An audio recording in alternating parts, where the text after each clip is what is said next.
This week's Torah portion is the beginning of the second book, the book of Exodus, the book of Shemos. So I want to read a little bit from the Zohar in the beginning of this week's portion to understand a little bit the tools to achieve redemption, because it's a story about redemption and how do we redeem ourselves from our own small constrictions, from our own limitations. So the Zohar starts off like this. The Zohar starts off, Rabbi Shimon begins and opens Haya Dvar Hashem, that it starts off with the prophecy of Ezekiel. And the Zohar says, If Ezekiel in fact was a prophet, why does he reveal his prophecy to everybody? It was a private prophecy that he received. Why is he writing it down? Why is he telling it to everybody? And then the Zohar goes on to explain like this. Man deragel misvat tzara, a person who is accustomed to suffer, to expect suffering in their life, even if they receive further painful experiences, they accept it. The same thing also with Israel. When the nation of Israel, the people of Israel were in Egypt, they were used to having a hard life. So therefore, because if they followed the life of Jacob, they would see that Jacob had a hard life. He was constantly being tricked and constantly being fooled, and he had a hard life. Therefore, the people in Israel, the people in Egypt, the Jews, the nation of Israel in Egypt, allow themselves to suffer in Egypt.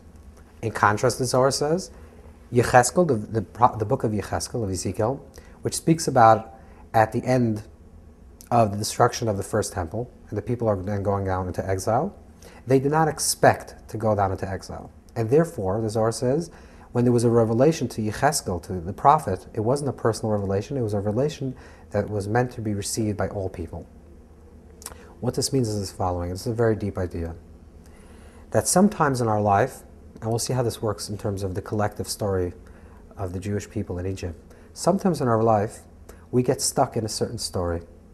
And we get stuck. And because we get stuck in the story, it's a small story, we subscribe to the story, we believe in the story, and that becomes our reality. We believe that we're incompetent, and we actually become incompetent. We believe that we can't make a difference, and therefore we can't make a difference. We believe that we can't have a relationship, and therefore we don't have a relationship. We can't hold a job, and therefore we can't hold a job. Because once we subscribe and believe in our own limitations, that itself creates the condition to be even to be in that small situation. If you follow the story of the people of Israel when they're in Egypt, there's a very interesting thing occurs. They're enslaved and they're suffering, but there's no voice. They don't complain. They don't say anything. They're mute. However, the Torah says in Parsha Shemos, it wasn't many days, when the king of Egypt passed away, that the children of Israel groaned because of the work and they cried out. So what happened now is that all of a sudden there was a break. They were accustomed, because there were many years suffering, they were accustomed to their lot. They said, we're slaves. That's ontological. We're meant to be slaves, and that's our condition. Once there was a break and the king of Egypt passed away, they all of a sudden realized that maybe there's another way of being. Maybe there's actually another way of doing things. Maybe we don't have to be slaves. And when they realized they have to continue being slaves, Vayinachu, they gave a cry. Vayizaku, and they cried out. And like the Orach Chaim and other commentaries say, this was not a prayer. It was literally saying, ow, it hurts. They never said, ow, it hurts. It's like a person that's in an abusive relationship and never complains. Because if you think this is the relationship and this is the way relationships are meant to be, and you never complain, you never break out of the relationship. And this was the condition of slavery. The deepest level of slavery, and also personal slavery, when we're enslaved to our own small condition, and we're enslaved to somebody else, or enslaved in a conditioning that puts us down, is when we don't even realize that we're enslaved. We don't even say, ow, it hurts. The moment we open our mouths, we create the possibility for redemption. When God, Hashem, appears to Moses, to Moshe Rabbeinu, and says, please take my people out of Egypt, go to the king of Pharaoh and tell him to let my people go, what does Moses say? I'm kavad peh, I can't speak. Why can't I speak? And he continues, I can't speak. And then he says, V'lo yishmu l'koilei, they're not going to hear my voice. The reason why he can't speak is because there's no one to speak to. Why is there no one to speak to? Because everyone is stuck in their condition. The people of Israel are stuck in being slaves, and Pharaoh himself is stuck in a condition of enslaving other people. That's also a slavery. That's a mental slavery, that he feels the need to enslave another person. And everyone's stuck in their own little story, and there's no movement. Pharaoh, the great king, says, the Medrash, says he never had to relieve himself. He never had to go to the bathroom. What's the deeper Kabbalistic understanding of that? He's stuck. There's no movement. There's no fluidity.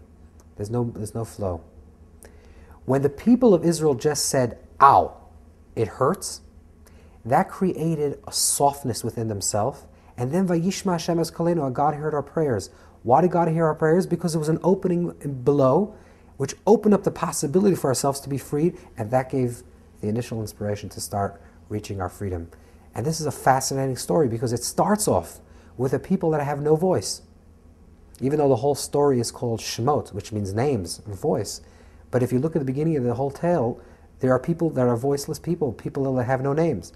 There's a person from the house of Levi that marries a woman from the house of Levi. No one has a name. No one has an identity. Even Moses, who is born, is not given a name.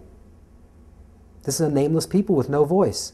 But once they give a cry, once they say, ow, not only do they become people that have a voice, but they become people that have an articulate voice, and then they become storytellers. And that's the story of redemption, when they're not only able to speak about their freedom, but they're also able to communicate to their children about their freedom. And this is the dream of leaving Egypt, is that you will leave Egypt and you will tell your children and your grandchildren the story of leaving Egypt. Because the people that started off with no voice became a people that were not only great orators, but also great storytellers, and were able to communicate to the next generation. And this is the story of reaching freedom, that freedom has to be reached by first acknowledging that you're stuck and just opening up a small amount of hope.